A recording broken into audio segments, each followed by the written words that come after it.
बयखौबो बरायग्रोना लानाय जाबाय जों दायो सावरायगोन थाखो 10 सानखान्थि आयदानि खोन्दो 8 नि सोंथि 8.3 नि 6 नम्बर सोंनायनि सायावहाय सावरायगोन 6 नम्बर सोंनायाव जोंहा दङ जुदि ए बी आरो सी आ मोनसे आखान्थिथाम ए बी सी नि इसिं खना जायो अब्ला दिन्थिदि sin b plus c upon 2 whole समान मा जायो cos a upon 2 जे जों मा फोरमान खालामनांगौ बेवहाय sin b plus c upon 2 नि समान cos a upon 2 होननानै जोङो फोरमान खालामनांगौ जोङो ना जे बेवहाय नैबे ए बी आरो सी आ मा दोङो मोनसे आखान्थिथाम नैबे मोनसे आखान्थिथाम ए बी सी नि मा दोङो इसिं खना जे इसिं खना होनदों बेवहाय ना इसिं खना होनब्ला माखौ मोनथियो जोंना जे जोंना इसिं खना होनदों बेवहाय ए बी सी आहाय मोनसे आखान्थिथाम ए बी सी नि इसिं खना जे हमना लाबाय जोङो बेवहाय नैबे मोनसे आखान्थिथाम जाबाय ना नैबे जाहैबाय जोंना ए बी सी बे ए बी सी आ मोनसे आखान्थिथाम अब्ला बे इसिं खना दं नालाय नैबे सिंनि ए खना बी खना आरो नैबे मा सी खना बिदि जायोब्ला जों मा खालामनांगौ जोङो sin b plus c upon 2 समान cos a upon 2 जोङो बेखौहाय जोङो फोरमान खालामनांगौ ना होमबा जोंना मा जायो जे जों मोनथियो बेवहाय मा मोनथियो जोङो जे मोनसे आखान्थिथामनि इसिं खनाफोरनि दाजाबगासेया मा जायो जे नैबे इसिं खना ना नैबे इसिं खनानि मोनथाम खनानि दाजाबगासेया मा जायो जोंनियाहाय 190 होमबा बेवहाय इसिं खनाफोरा मा मा जोंना a plus b plus c नैबे ए खना बी खना आरो सी खना बिसोर मोनथाम दाजाबगासेया मा जायो जोंनाहाय 180 डिग्री जायो बेनिफ्राय नैयावहाय नाय बेखिनियाव b plus c बेनिफ्राय नै upon 2 दं बेखौ जाय a upon 2 दं माने बेखिजाय b plus c दङ बेखिजाय a दङ माने b plus c बेखिजाय ना बेनिफ्राय फारसे a खै माने इया आगदाथिं दङ जोंनिया ना अब्ला मा जागोन बेवहाय जोङो जे b plus c आगसिथिं दंबा b plus c खौ लाखिदो जों ना होमब्ला मा जागोन a जोङो आगदाथिं लांनांगोन जों ना आगदाथिं लांब्ला 80 डिग्री माइनास a जागोन दानिया गाहायाव मा दङ मोननैनियावबो 2 दङ बेना होमबा जों मोननैखौबो जोङो 2 जों जोङो डिवाइड खालामदो जों ना 2 जों जोङो मोननैखौबो डिवाइड खालामबाय जोङो अब्ला जोङो बेवहाय मा जोंनिया बेवहाय 90 डिग्री गैया जोंना ना अब्ला मा जागोन बेवहाय b plus c upon 2 दङ सरि बेवहाय जोंनिया a upon 2 लसो ना a upon 2 दङ होमबा जोंना मा जागोन बेखौहाय जोङो मा खालामनो हायो मोननैखौबो जोङो 180 डिग्री डिवाइड 2 मोननैखौबो जोङो 2 जों राननांगोन जोंना बेवहाय रांख' सिन दङ a upon 2 बेबायदि जागोन अब्ला जोंनिया नै फुरा रानब्ला मा जागोन जोंनाहाय 90 डिग्री माइनास a upon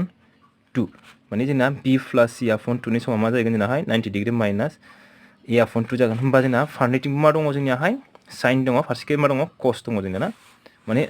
बेवहाय दङ sin होमबा जोंना एखे sin दङ ना होमबा जोङो फारनैथिंबो जोङो मा खालामनो हायो जों बेवहाय sin b plus c upon 2 होमबा जों इखौ मा होनो हायो जोङो बेखैजायबो sin होनो हागोन जों ना बेखैजाय जों sin होबाय नालाय फारनैथिंबो sin होबाय जोङो होमबा बेबा जागोन sin 90 degree minus a upon 2 ना बा जोंना sin आ मा जायोमोनलाय cos a जायोमोनबा cos a upon 2 जागोन जोंना ना अब्ला मा जागोन बेवहाय sin b plus c upon 2 नि समान cos a upon 2 जायो जोंना ना जोङो बेबायदिबो बानायनो हायो माने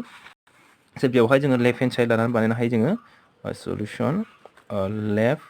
हेन्ड साइड फारसेखै मा दं जोंनाहाय sin आगसि फारसे जोंना sin b plus c upon 2 दङ ना b plus c upon 2 होमबा जों मा खालामो बेवहाय sin जे जों मा मोनो b a plus b plus c बेवहाय जे होनखादों जोंनिया a b आरो c आहाय जे मोनसे आखान्थिथामनि इसिं खनाफोर जों मोनथियो जे इसिं खनाफोरनि दाजाबगासै मा जायो जोंनाहाय 180 जायो जोंना ना अब्ला मा जागोन जोंनाहाय बेवहाय जोङो a plus b plus c दाना मा दङ जोंनाहाय b plus c खौ जोंनो नांगौ ना b plus c अब्ला मा जायो बेवहाय a plus b plus c नि जायगायावहाय ना बेवहाय नैबे b plus c खौ जों लाखिदो ना b plus c खौ लाखिदो माने बेवहाय a खौ जोङो ना a खौ जोङो आगदाथिं लांदो a खौ आगदाथिं लांब्ला 180 डिग्री मा जागोन प्लास आहाय माइनास जागोन बेना होमबा b c नि माना मा जागोन जोंना 80 डिग्री माइनास a जागोन होमबा गोजौनि b c आव मा जागोन सरि 180 डिग्री 80 नङा 180 डिग्री माइनास a गायावथ' 2 दंना होमबा 2 जाबाय जोंनिया ना बेबायदि अब्ला मा जागोन बेवहाय sin 180 degree upon 2 minus a upon 2 जों बेबायदि लिरनो हायो जों ना बेवहाय रानख' सिन दं नालाय मोननैखौबो जोङो 2 जों राननांगोन अब्ला मा जागोन जोंनाहाय sin मा जागोन 2 जों 180 खौ रानोबा 90 डिग्री जागोन माइनास a upon 2 दानिया जोंनिया मा जायो जे जों मोनथियो sin 90 डिग्री माइनास a मा जायोमोन जोंनियाहाय cos a जायो जोंनिया ना cos a होमबा बेवहाय मा जागोन नैबे sin 90 डिग्री माइनास a नि महराव दं बेना होमबा जोंना sin आ मा जायो cos a आ बबे जोंना a upon 2 अब्ला जोंना मा जाबाय बे आगदानिजों मिलायबायना cos a upon 2 जाबाय होमबा is equal to right hand side proof जाबाय बेयो ना स' दिनै भिडिअ बेखिनियानोसै जुदि नोंथांमोना भिडिअखौ नायनानै जुदि मोजां मोनदोंब्ला लाइक शेयार खालाम आरो बेजों लोगोसे चेनेलखौ साबस्क्राइब खालामोबा साबस्क्राइब खालामबानो जाबाय गोजोन्थों।